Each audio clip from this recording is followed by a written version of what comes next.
Alright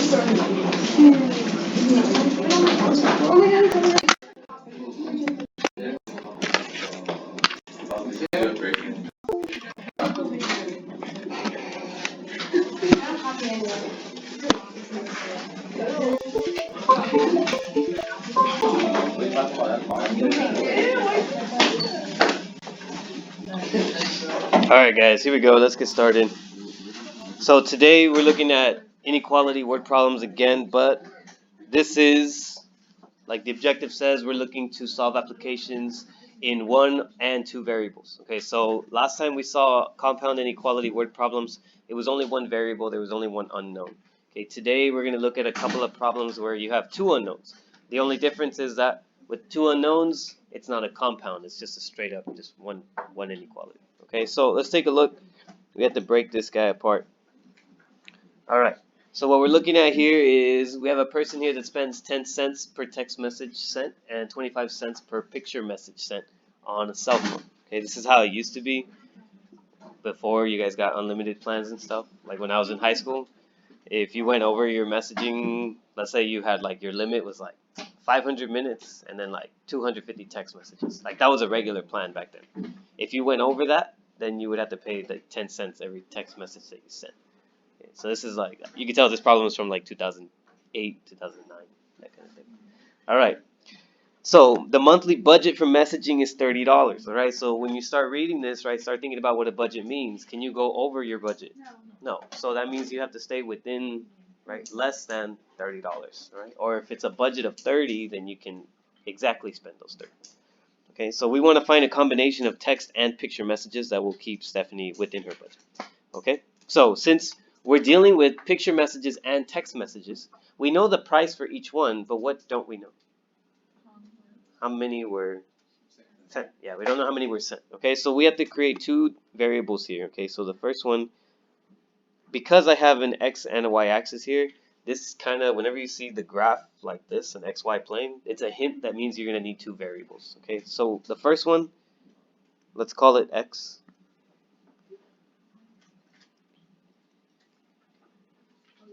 And what do we want x to represent? The what? Amount of text messages, okay, or the number of text messages.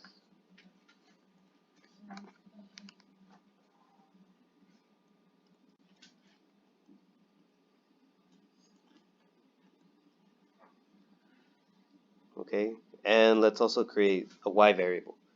What do we want y to represent? Yeah, let's do pictures now. So the number of picture messages.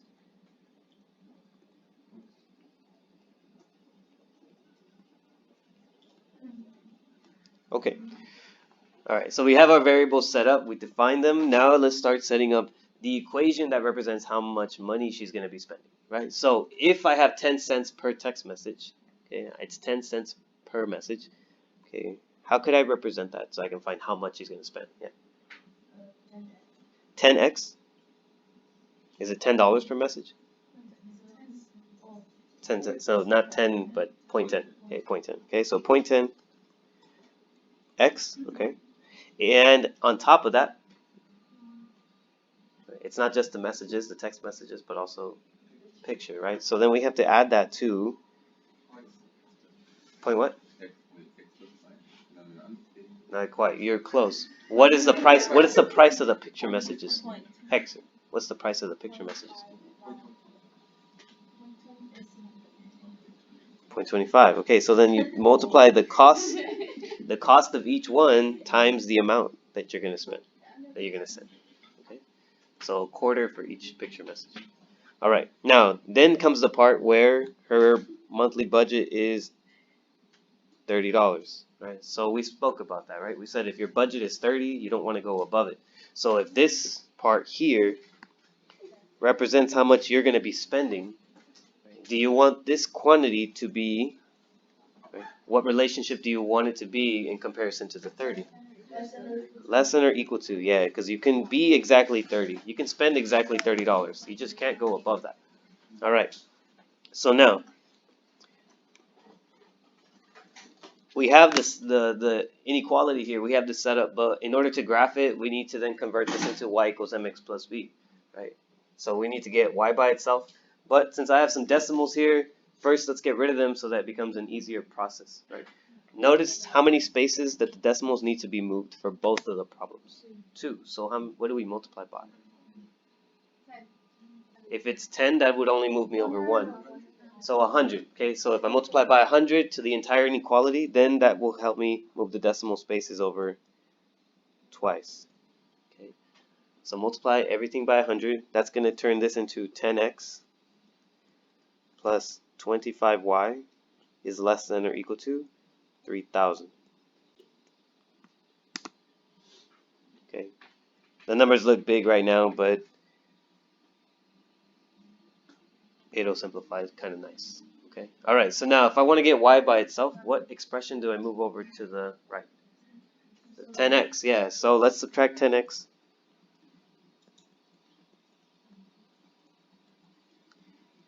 So we have 25y will be less than. If I want to write something in y equals mx plus b form, what should go first? The negative 10x or the 3,000? Yeah, the negative 10x. Okay, you want to keep that as the first term, and then your constant at the end. Okay, that way we keep it in, right? Y equals mx plus b. Keep it in that order. All right, so now we get rid of the 25. We divide by 25 to the entire thing. Okay. All right. So when this cancels, we're left with y is less than or equal to. I want to simplify that. I don't want to be having to count 10 and then 25. Let's reduce the fraction. Okay, let's get a smaller, like a slope that's easier to count. So this becomes negative 2 over 5. Right? If I divide the top and the bottom by 5, we get negative 2 over 5x. And 3,000 divided by 25, what do we get?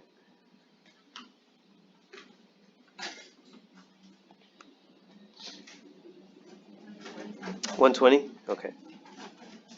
Cool. All right. So now we're ready. Okay, we're ready to graph here. All right. So remember when you're graphing, this is your starting point. This is your y-intercept. Okay, so this is where we start, always on the y-axis. Okay, so don't plot 120 down this way. Okay, on the y-axis. So 120, we go up, plot your first point. And then now the slope is telling us down 2 and to the right 5. Okay, so in this case, be careful because notice how on the y-axis it's broken up by tens, right? So it goes 10, 20, 30, 40. On the x-axis, not so much, okay? On the x-axis, this is 10, 20, 30, 40, 50, 60, 70, 80, 90, 100. Okay, so actually the mini dash represents 10, whereas over here, the entire bar right here, this represents 10. Okay, so just keep that in mind, all right? So if we're gonna go down 2 spaces here, okay, then these each represent a 10, then when you move to the right, make sure that you're counting spaces that represent 10 as well. So don't jump, don't go down 2 and then to the right 5 just because you see it this way. Pay attention to the labels here.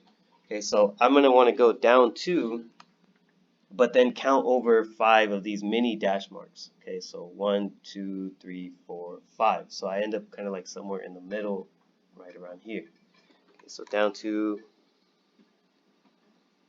and to the right 5.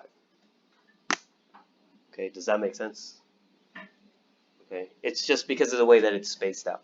Okay, if this entire thing meant 10, then I could just easily count 5 over. But since the mini dash mark represents 10, I have to be consistent with what I counted on the y-axis. So if it's 10 this way, right, I went down 10 and 20, then I have to go over, right, imagine like I blew this up and I multiply top and bottom by 10, then it'd be down 20 to the right 50. Okay, so same thing, down 20, 10, 20, 30, 40, 50, and then I go over to the side. Okay. All right. So let's keep going. You guys have rulers, so you might be able to draw a nice line just from there. I'm going to keep going so that I can draw a straight line all the way through. Okay.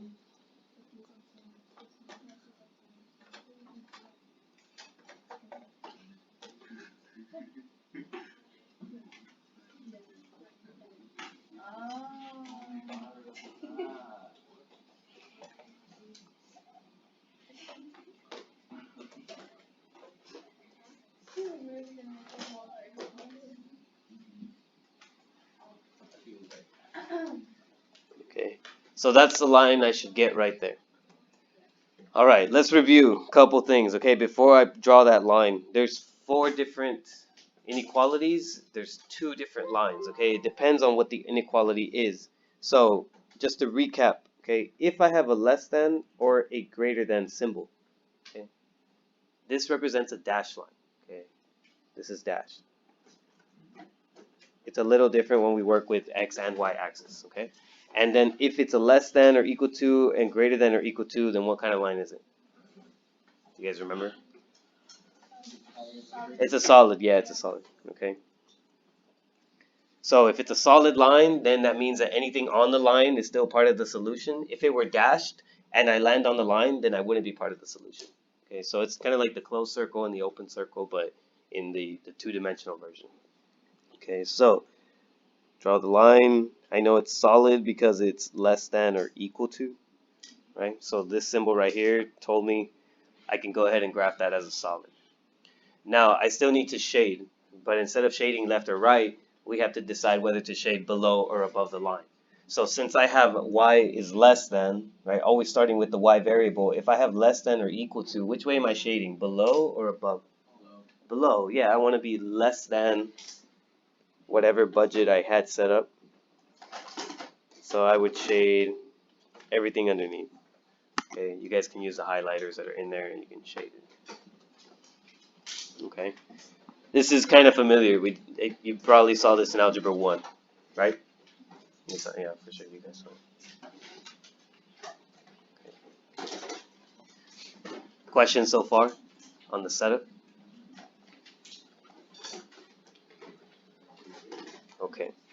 All right, so now let's analyze what we have. Okay, so in this case, just like when we shaded on number line, the left or the right, the shaded part represented the solution set. In this case, the shaded part represents the same thing. It's our solution set. Now, in this case, go back to the original question. It was asking us to find a combination of text and picture messages that keep her within budget. Okay, so we need a combination of both text and picture messages. All right, and so if I find any point somewhere inside of the shaded area, that will represent a combination. Okay, so what's one? Just give me one combination that would work. Random one, doesn't matter.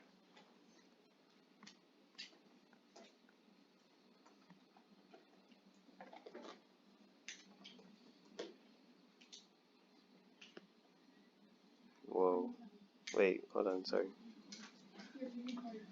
Say it again. 2020. Okay, so 20. Oh, wait a minute. I forgot to do something. So whenever we have X and Y axis, yeah, I need to label my axes, right? Because right now she said 2020 and I didn't know which she meant, like 20 texts or 20 pictures. So since our X axis right here represents number of text messages, that's what I also labeled down at the X axis.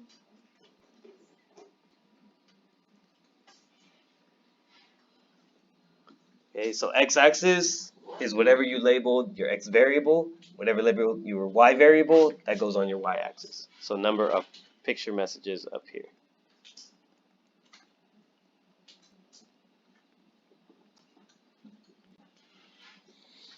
Okay, so you had mentioned 2020, right? So 2020, I start at 20 on the x-axis first, so 20 this way, and then 20 this way, right? Vertical. So that tells me, let's do a different color here.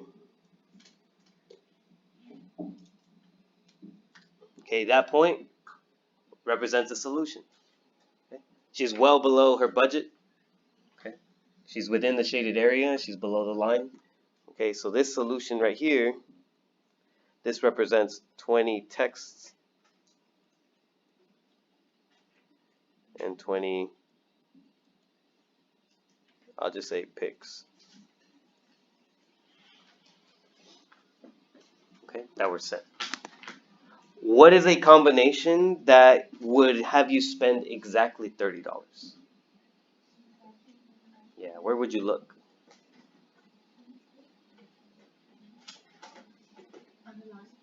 On the line. Yeah, so give me a point that's on the line.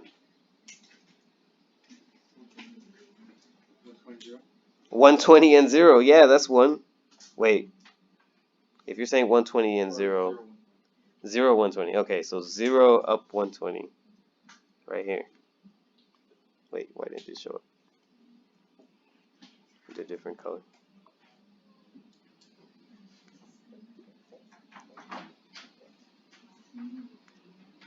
Okay, so 0, comma 120. Okay.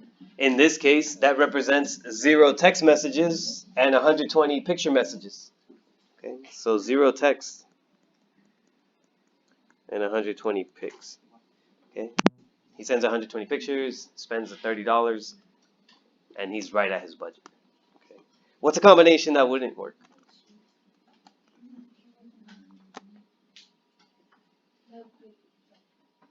What's a combination that wouldn't work? Like I would spend too much.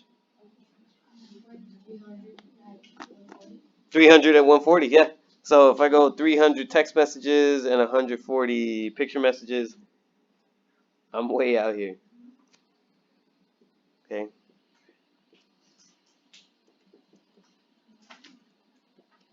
Okay, this is not a solution. Okay, it doesn't satisfy our constraint, right? We're way past our budget if we sent that many text messages and that many picture messages. Okay. How many text, what's the maximum number of text messages you could send while not sending any picture messages that would keep you at your budget? 300, right? So if I want to look at the maximum number of text messages, not send any picture messages, so I'm not going to move up or down. All the way out here, I see that I could send 300 messages. As long as I don't send any picture messages, I'm still within my budget. Okay, so 300 is a solution. Okay, so part of this is also being able to read it, right? So graphing it and then being able to understand what it means. Any questions so far? We're okay. Don't go yet. I go too fast. All right, sorry. I'm tired today. We'll go slow. Are you ready? Okay. Go faster. You're bored? Okay. Give me a sec.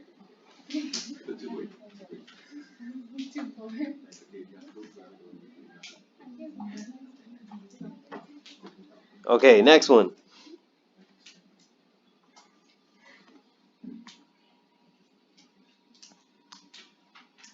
Okay, you see this kind of graph? Should be going off in your head an alarm saying we need two variables. Okay, read the problem. Tell me what those two variables should be.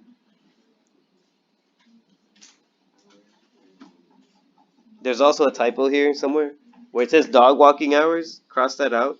It should say grocery hours or grocery store.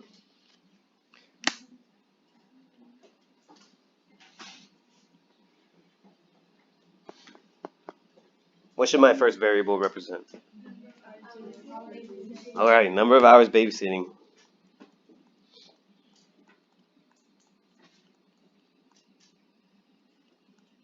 And variable number 2, second variable, what do we want that to represent? Number of hours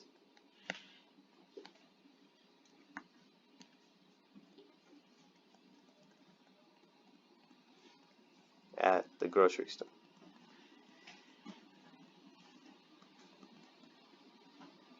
Okay, help me set up this problem now. Just like before. 12x, okay, plus 8y. Okay, what's the condition this time? He needs to what? Make at least 600, right? Now, if you need to make at least 600, okay, are you okay with making more than that? Yes, but what your minimum is, you have to hit the 600. All right, so if this represents the amount of money you're going to be making by working, and here is 600, what do you want this relationship to be? Greater than or equal to, exactly, okay? Greater than or equal to. All right, so now we're ready, okay? How do we get this into slope-intercept form? Subtract 12x, yep.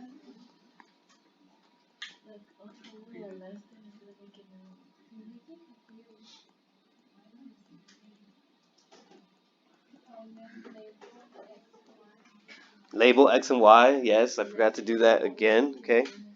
Number of hours. Down here, my x-axis is babysitting. And label my y-axis, which is number of hours at the grocery store.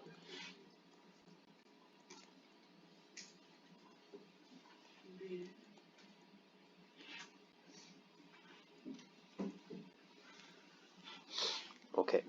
Divide everything by 8. So y will be greater than or equal to. If I reduce this fraction, what can I divide both top and bottom by? 4. Yeah, so that gives us negative 3 over 2x plus, what's 600 divided by 8? 75. Good. All right. So we have our starting value, we have our starting point, and we have a slope, and we can go from there. Okay, so my first point should be 75 on which axis? The y-axis. Okay, good. All right, now notice the difference in the scale of this problem. Okay, so here it goes 70, 75, 80. So the space in between here is 5. All right, now the space in between here, 1, 2, 3, 4, it's also 5. Okay, so here you can actually just count these large spaces because they're each in increments of 5. Okay, you don't have to be as careful as you were before because it's the same scale. Right? It goes by 5s this way and it goes by 5s vertical as well. Okay, so if it's down 3 to the right 2, then I can just go down 1, 2, 3 to the right 2, and I don't have to think too much about it. Okay, so let's do that. 1, 2, 3, down to the right 2. I'm going to keep going.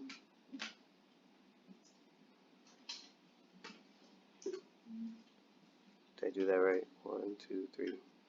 1, 2.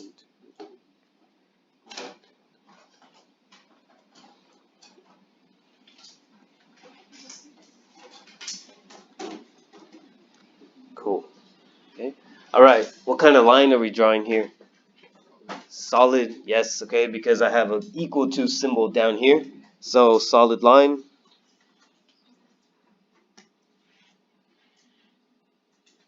And which way should I shade? Above or below? It's above because now it's greater than. So greater than, we go above. Okay. So anywhere up here.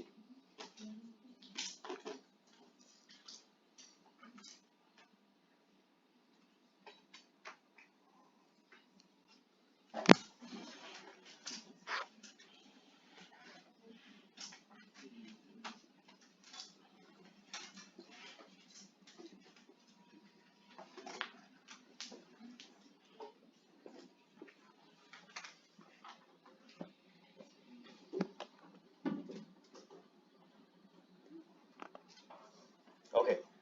So while you guys shade that in, start thinking about what's a reasonable combination. Remember, reasonable combination. So don't make this guy work too many hours. What's a reasonable combination of babysitting and grocery store hours for Scott? Give me one.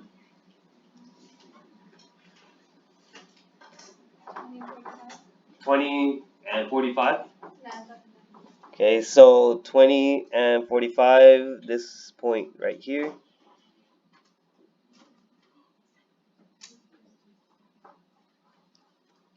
Yes? Okay. And that gives us exactly how much money? That's the $600, right? So this point, a solution, okay, 20 comma 45.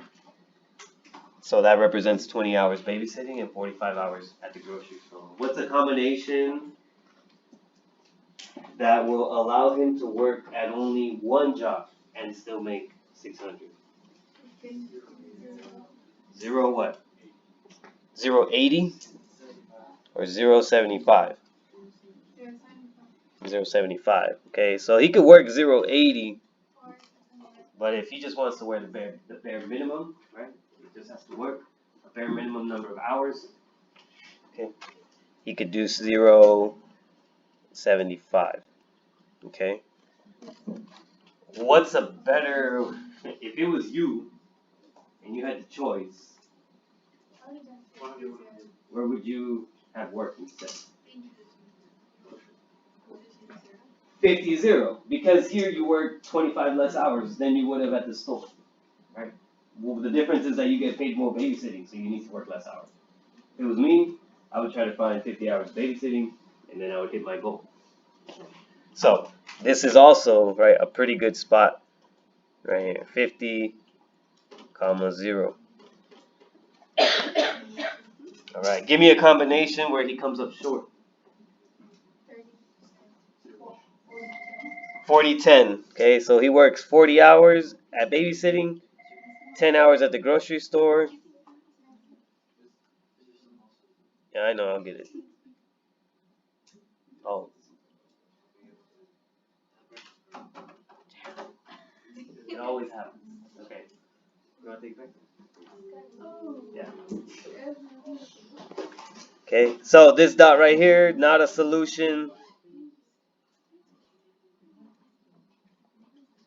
Not a solution. Okay. All right. So we get the hang of it, right? Pretty straightforward, pretty simple. Okay, it's review. This is Algebra 1 stuff. You guys have seen this. Okay, but I want you guys to see that there's different ways of writing word problems when it comes to inequalities. Okay, sometimes they're compound, right? Notice that in all of these cases, they didn't tell us a minimum. Right? There was no minimum that he had to reach. Well, at least in this case, it was in terms of the 600, but there's no min and max, right? When we get to systems, then that's when we do have some more conditions. But just understand that there's different ways, right? Sometimes you'll have two variables, sometimes you'll have one, sometimes it'll be compound, sometimes it won't be. Okay? All right, let's move on. Can I move on? Pause. 30 seconds. Yeah, you good? All right, let's keep it rolling. Okay, for number one here, we have a school has a budget of $200, $240 per classroom to buy workbooks. A math workbook costs 10 and a science workbook costs 12. And stop right there. Yes. Yes. Okay. And we're going to stop right there. Okay. We're not going to keep reading until after we've created our variables and we've set up our system. Okay. Our inequality. So, give me two variables here. X and Y. And what do you want X to represent? The number or the cost? What do we know?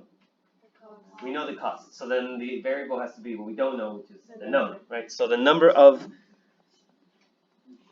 let's go with X, will be our math workbooks. And then Y will represent number of science workbooks.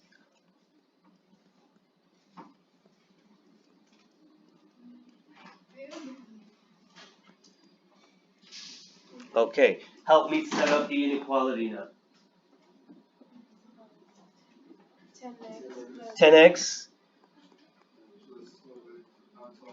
plus 12y. Okay, and we have a budget here. So budget means what to us? Can we go above it? No, so we have to stay below it. Therefore, the amount of money we spend has to be less than or equal to 240. Good. All right. So you're getting the hang of it. All right. Now, I've set up the system because initially it's a two variable problem. But then if I keep reading, they give us more information. This is almost identical to what I gave you for your quiz. The only difference is there's no lower boundary. I gave you one like this, the small beads and the large beads. Right? And then I helped you fill one of those variables in because I told you that you bought 5 large beads. So then it turned one of these variables into just a constant. Okay, so that's what happens here. If you want to buy 12 math workbooks, now they're giving you the amount that you're going to plug in for who? X. So then we plug it in for X, that becomes a number, not a variable anymore, and we're dealing with just solving for one variable. And that's what happened on the quiz problem, okay? So we take the 12, we're going to plug that in for X. So now we end up with 10 times 12 plus 12y less than or equal to 240.